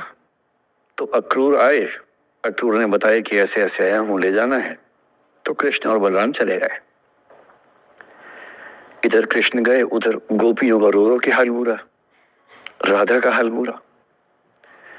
ऐसी दीवानगी आजकल की फिल्मों में आप सोच नहीं सकते, ऐसी दीवानगी थी उस जमाने में उनके बीच में। और जब आदमी का प्रेम हाथ से निकलता तो वो बेचारा कितना कमजोर हो जाता है। राधा जी की हालत सोचिए।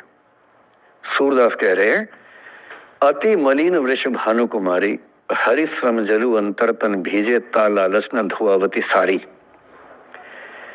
कि वृष भानु की कुमारी, वृष भानु मतलब राधा के पिता, वृष भानु की बेटी राधा इतनी कमजोर हो गई है, इतनी मलिन हो गई है। हरि सम जलु अंतर तन भीजे, कृष्ण के पसीने की कुछ बूंदे उसके ऊपर गिर गई थी, उसकी साड़ी में लगी हुई हैं। ता लालच न धुआवती साड़ी, इस लालच से साड़ी धुलवा नहीं रही है। और जब से कृष्ण गए हैं कपड़े तक नहीं बदलना चाह रही है कि इस कपड़े में मेरे प्रिय की याद है। खाती नहीं है, इतनी कमजोर है, हिल नहीं पाती है। एक और कवि हुए, वो तो इतने आगे बढ़ गए, बिहारी नाम के कवि थे, उनकी नायिका तो लगता है कि घड़ी का पेंडुलम है। सांस लेती है तो 4-5 कदम 6-7 कदम पीछे चली जाती है, सांस छोड़ती है तो आगे आ जाती है। सांस की हवा से ऐसा हो रहा है। इत आवत चली जात उत चली 6-7 अखात, चढ़ी हिंडोरे सी रही लगी उसासनी साथ। कि इधर आती है उधर जाती है, 6-7 हाथ इधर 6-7 हाथ उधर, सांस लेती है तो यहाँ, छोड़ती है तो वहां, जैसे झूला झूल रही हो। पर ये रीतिकाल के कवि हैं, उनका अलग टेस्ट है, हम सूरदास पे बात कर रहे हैं। राधा इतनी परेशान है। अच्छा, जब आदमी परेशान होता है ना, जब उसका ब्रेकअप टाइप का होता है कि कोई गया है वापस ही नहीं आ रहा, कृष्ण ने कहा था कि बस जा रहा हूं, काम निपटा के आता हूं। उनके मन में था क्या काम निपटाना है, काम निपटा भी दिया। अब कंस के बाद सवाल है कि मथुरा का साम्राज्य कौन संभाले। उसको एक स्ट्रक्चर बनाने के लिए कृष्ण को लगा कि मुझे यहाँ रह के सिस्टम को ठीक करना चाहिए, उसके बाद लौटना चाहिए। तो वो रुक गए वहां पर, राज्य का काम भी तो करना ही था। पर प्रेमी व्यक्ति को सब समझ नहीं आया, तो फिर लगता कि नहीं मेरे पास आओ, बाकी सब बेकार की बातें हैं, मेरे पास आओ। कृष्ण आ नहीं रहे, यमुना के इधर कृष्ण है, यमुना के इधर गोपियां हैं, पर आत्मसम्मान भी तो है। एक आलोचक ने कहा कि नाव में बैठ के चली जाती, आत्मसम्मान होता है प्रेम में कि मैं क्यों जाऊं, बिना बताए क्यों चले गए, बता के जाते। तो राजा वेट करिए, राजा के मन में क्या आ रहा है, उनको लग रहा है कि ऐसा तो नहीं कि मैंने ही कुछ गलती कर दी हो। जब कोई व्यक्ति दूर चला जाता है ना, बाकी लोग सोचते हैं कि कहीं मुझसे तो गलती नहीं हो गई। और राधा अपनी एक सहेली से बोल रही, गोपी से, मेरे मन इतनी सून रही, एक दिवस मेरे गृह आए मैं ही मस्ती दही, देखी तिन्हें हों मान कियो सो हरि गुसा गही। पगला सी गई है, बोरा सी गई है। सहेली से क्या बोल रही है, हे सहेली, मुझे पता है क्या लग रहा है, मुझे लगता है कि मुझसे ही गलती हुई है। उससे पूछा क्या गलती हुई है, कह रही कि एक दिन क्या हुआ, कृष्ण भगवान मेरे पास आए थे, मैं उस समय दही मथ रही थी। वो ग्वाला जीवन है ना वहां पर, तो वो गोपालन जीवन का काव्य है पूरा। अब वो मुझसे बात करने आए और मैंने उनसे ठीक से बात नहीं की, मैंने मान किया। मान करना मतलब जिसको आपकी भाषा बोलते हैं भाव खाना। मैंने उनसे ठीक से बात नहीं की, मुझे लगता वो नाराज हो गए, इसी नाराजगी से लौट नहीं रहे। मेरे मन इतनी सून रही, मेरे मन में कांटा चुभ रहा है।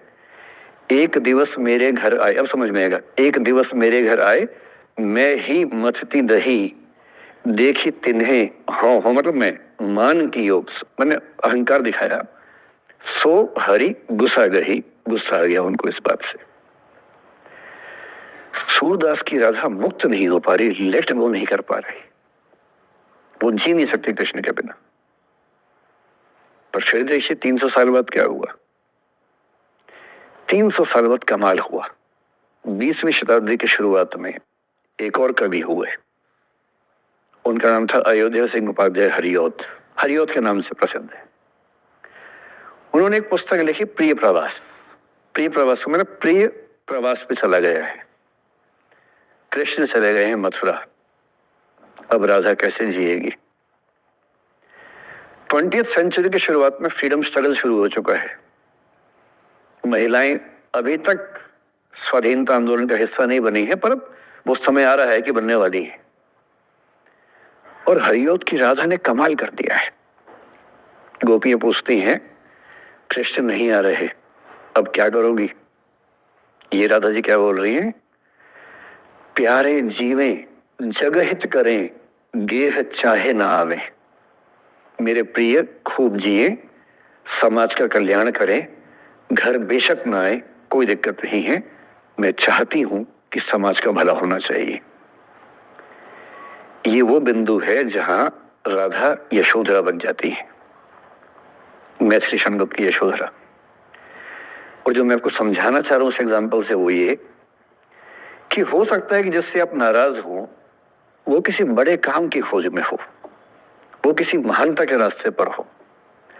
और यदि आपके जीवन में कोई व्यक्ति ऐसा है जो किसी महानता के रास्ते पे है, तो उसके रास्ते को रोकना अपने क्षुद्र हितों के लिए बहुत छोटापन है। और ऐसे मामले में एक ही बात में सोचनी है कि वो जिस काम के लिए बना है उसे करने दो। अपने स्वार्थ के लिए किसी को बांध के रखना, किसी को लाश बना के रखना, इसका क्या मतलब है। जाने दो ऐसा क्या है, उससे बढ़िया होगा। एक स्थिति हम में से कई लोगों की आती है कि वे टॉक्सिक रिलेशनशिप में होते हैं और छोड़ नहीं सकते। ऐसे बहुत सारे पति पत्नी होते हैं। मैं अक्सर बच्चों से एक बात पूछता हूं कि आप में से कितने बच्चे वैसा ही वैवाहिक जीवन चाहते हैं जो आपके माता पिता का है। मैं आपसे पूछूंगा नहीं, आप चिंता मत कीजिए, लेकिन जब जब मैंने पूछा है मुश्किल से 1 या 2% ने हाथ खड़ा किया है। 97-98% लोग मानते कि वैसा तो नहीं चाहिए, उससे कुछ अलग चाहिए। क्योंकि हम सब जानते हैं कि हमारे माता पिता भी, हमारे समाज के बाकी लोग भी बहुत समझौते करते हैं ताकि बच्चे अच्छा जीवन जी सके। आप भी करेंगे समझौते, सबको करने पड़ते हैं। ये है कि आप समझौते शायद उतने नहीं करेंगे जितने आपके माँ बाप ने किए होंगे, उनके माँ बाप ने और ज्यादा किए होंगे। हर पीढ़ी कम समझौते करती है, ये समाज के विकास का एक तरीका होता है। पर ऐसा होता है कि आप एक ऐसे रिश्ते में आप छोड़ भी नहीं सकते, जी नहीं पा रहे, छोड़ सकते नहीं, क्योंकि आप तो छोड़ देंगे, आपके चक्कर में कईयों की जिंदगी दांव पे लग जाएगी। कैसे छोड़ दें, 3 छोटे छोटे बच्चे हैं, नौकरी है नहीं, वो माँ अपने पति से रोज प्रताड़ना झेलती है, बुरी बातें सुनती है, उसके पास कोई सिक्योरिटी नहीं है, वो बच्चों को नहीं छोड़ सकती, बच्चों को लेके कहाँ जाएगी, क्या करे, टॉक्सिक रिश्ता है। तो ऐसे में या तो आप रिश्ता छोड़ते हैं कि हर किसी में संभव नहीं होता, पर यदि वो संभव नहीं है तो रिश्ते में रहते हुए चिंताएं छोड़ दीजिए, अपेक्षाएं छोड़ दीजिए। भाई तेरी अपनी जिंदगी, मेरी अपनी जिंदगी, एक घर में रहेंगे पर रोज युद्ध नहीं करेंगे, बीपी नहीं बढ़ाएंगे, शुगर नहीं बढ़ाएंगे, तनाव नहीं बढ़ाएंगे, तुम्हारा अपना स्पेस, मेरा अपना स्पेस, ठीक है, एक छत के नीचे है, काम चला लेंगे, किसी और को नहीं बताएंगे, दुनिया के सामने अच्छी अच्छी फोटो खिंचवाते रहेंगे स्माइल कर करके चेहरा, पर कम से कम बच्चे सफर ना करें, परिवार सफर ना करे, जी लेंगे, झेल लेंगे। और ऐसे माहौल में साहिर ने जो कहा था ना, उसी कविता की कुछ पंक्तियां बड़ी महत्वपूर्ण है कि बर्बादियों का सोग मनाना फिजूल था, कि बर्बादियां हैं जीवन में, पर ठीक है, कितना दुख मनाएंगे, अब है तो है, क्या कर सकते हैं।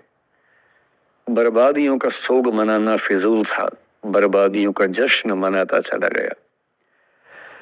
और फिर अंत में इतनी सुंदर बात कहते हैं, गम और खुशी में फर्क न महसूस हो जहां, मैं दिल को उस मुकाम पे लाता चला गया। कि ठीक है, जैसी जिंदगी है उसको वैसे जिएंगे, अपेक्षाएं नहीं पालेंगे, ना तुम उम्मीद करना, और हम किसी तरह से मैनेज करके जिंदगी गुजार लेंगे। ये है अंतिम जो आपके जीवन में समस्या हो सकती है, करियर को लेके हो सकती है, कि आपने कुछ करियर दिमाग में रखा हुआ है, ठान लिया है कि आईएएस बनना है या कुछ बनना है। आप कुछ भी ठान ले, सिर्फ आपके हाथ में नहीं होता है, सफलताएं असफलताएं जीवन में रहती हैं। 10-11 लाख लोग आईएएस का फॉर्म भरते हैं, 5 लाख आईएएस का एग्जाम देते हैं, 1000 का सिलेक्शन होता है। हर एग्जाम में घुमा फिरा की स्थितियां होती हैं, पॉलिटिक्स में, स्पोर्ट्स में, बिजनेस में, हर जगह कंपटीशन इतना है। सफल होने की जितनी संभावना है उससे कई गुना संभावना विफल होने की हर क्षेत्र में है। सफल नहीं हो पाए तो क्या करेंगे। और मैंने ऐसे लोगों को देखा है कि आईएएस नहीं बन पाए 20 साल पहले, और 20 साल से रोज घुट रहे हैं कि आईएएस नहीं बन पाए। रात दिन यही ख्याल होता है कि आईएएस नहीं बन पाए, या पीसीएस नहीं बन पाए, या कुछ खास सोचा था जो नहीं कर पाए। तो मैं आप लोगों से निवेदन करूंगा कि यदि आपकी आर्थिक पृष्ठभूमि ऐसी नहीं है कि जो बहुत मजबूत हो, तो हमेशा एक बैकअप ऑप्शन जिंदगी में लेके चलिए। किसी करियर को दिमाग पे इतना हावी मत होने दीजिए कि वो नहीं मिलेगा तो कुछ नहीं होगा। आप उस दौर के व्यक्ति हैं जहां इतने ऑप्शंस दुनिया में हैं जितने कभी नहीं थे, इतने ऑप्शंस हैं। बस एक ठीक ठाक सा व्यक्तित्व बना लीजिए, एक ठीक ठाक सा कॉन्फिडेंस रखिए अपने ऊपर, और यदि आपके पास बेसिक स्किल्स हैं, भाषा की, चिंतन की, समझने की, कैलकुलेशंस करने की, प्लानिंग करने की, स्ट्रेटेजाइज करने की, और मेहनती आप हैं, मैं गारंटी से कह रहा हूं कि इस दुनिया में कंपटीशन नंबर्स में बहुत ज्यादा है, कायदे का कंपटीशन नहीं के बराबर है। बहुत मजबूत लोगों से आपको भिड़ना नहीं पड़ता है, भिड़ते हैं 5 लाख से, पर उन 5 लाख में कुछ ही हैं जो भिड़ने लायक है। इतना कॉन्फिडेंस रखिए, जैसे कहते हैं ना कि हम भी दरिया है, हमें अपना हुनर मालूम है, जिस तरफ भी चल पड़ेंगे रास्ता हो जाएगा।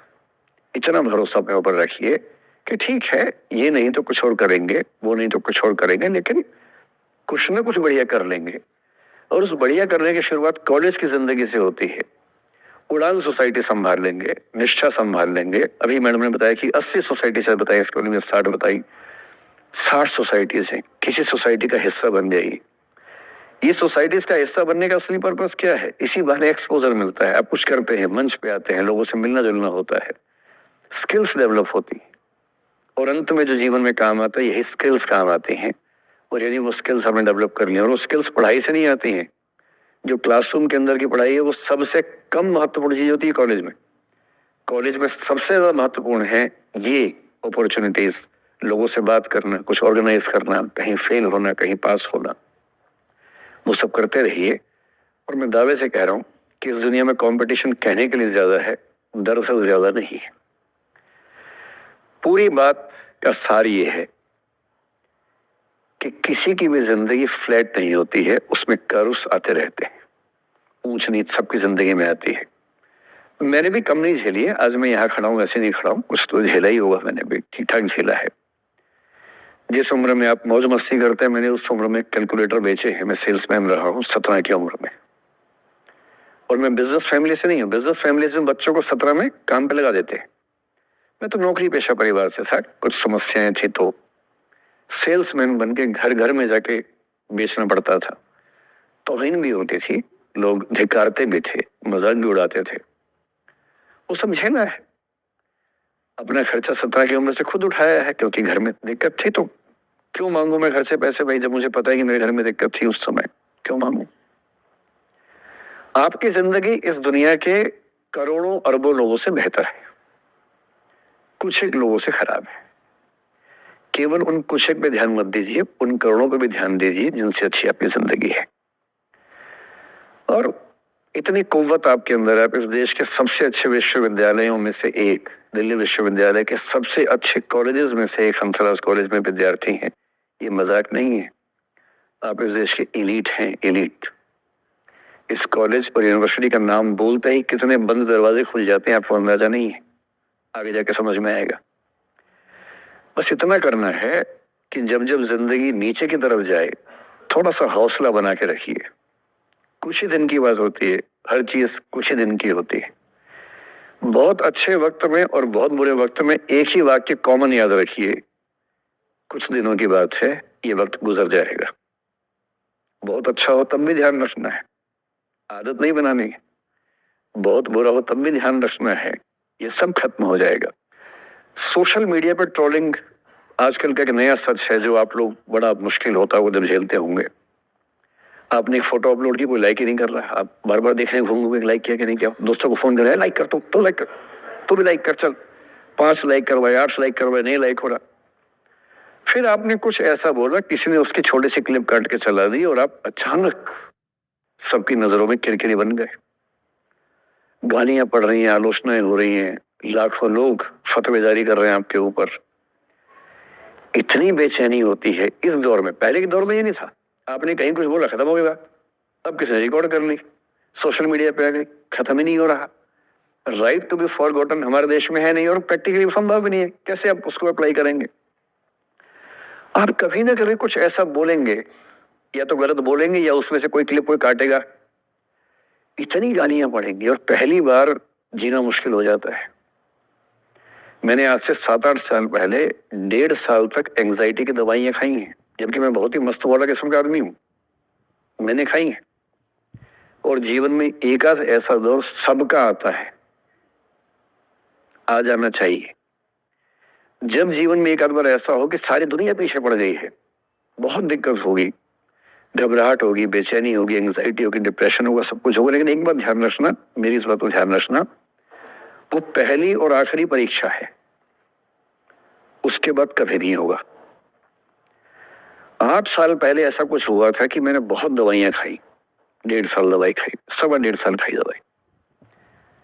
कारण पता था, कारण ठीक हुआ, दवाई छूट गई।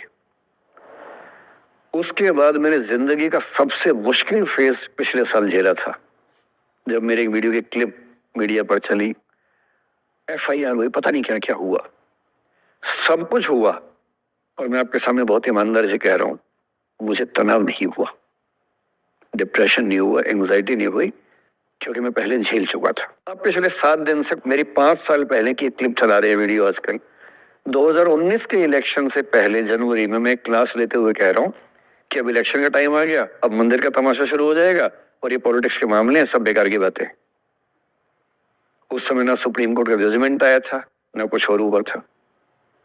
आज मेरा बड़ा सीधा स्टैंड है कि जब सुप्रीम कोर्ट की कॉन्स्टिट्यूशन बेंच ने 5-0 से सहमति दी है और उसके बाद कॉन्स्टिट्यूशन तरीके से मंदिर बन रहा है, मैं कौन होता हूं नाराज होने वाला? मुझे क्यों खुश नहीं होना चाहिए? दुनिया में हर धर्म के ईश्वरों के नाम पर मंदिर है, उनके जन्म स्थान पर मंदिर है, मेरे धर्म में क्यों नहीं होना चाहिए? मुझे क्यों परेशान होना चाहिए? और कुछ लोग पिछले 7 दिन से 5 साल पहले की क्लिप चला रहे हैं। मेरी टीम परेशान है, मैं परेशान नहीं हूं। मुझे भेजते हैं कि सर ऐसे हो गया, सर इतने वीडियो चल रहे हैं। मैं सुनता हूं पर तनाव नहीं होता है, क्योंकि मुझे पता है कि किसी दिन किसी मंच पर हो, जैसे आज मैंने बात बोल दी, कहीं और बोल दूंगा, बात खत्म हो गई। कितना लोड लेंगे? और आप लोड लेते रहेंगे तो दुनिया देते रहेगी। दुनिया के पास बहुत है देने के लिए, वो हमेशा देते रहेंगे। खुद को ऐसा फूल प्रूफ बना लीजिए, शील्ड बना लीजिए अपने आसपास कि तनाव आता है फिसल के निकल जाता है। और अगर आप तनाव झेलने के लिए समर्थ हो जाते हैं, लेट गो कर देते हैं, मैं दावे से कह रहा हूं, सफल कितने होंगे मुझे नहीं पता, जिंदगी आपकी शानदार होगी, ये मैं गारंटी दे रहा हूं। और जब जब बुरा अनुभव हो, जब जब जब जब जीवन में बुरा अनुभव हो, सबको होता है, आपको भी होगा। जब जब बुरा अनुभव हो, मेरा सूत्र वाक्य है, जो मेरे व्हाट्सएप का स्टेटस भी है परमानेंट, मेरे दिल में गुथा हुआ है, दिल पे छपा हुआ है, सबको बोलता हूं, हर क्लास में बोलता हूं, आपको भी बोल रहा हूं। एक लाइन याद रखना, क्यों डरे जिंदगी में क्या होगा, कुछ ना होगा तो तजुर्बा होगा, उससे बड़ा कुछ नहीं है। अब मैंने ठीक ठाक टॉर्चर कर लिया।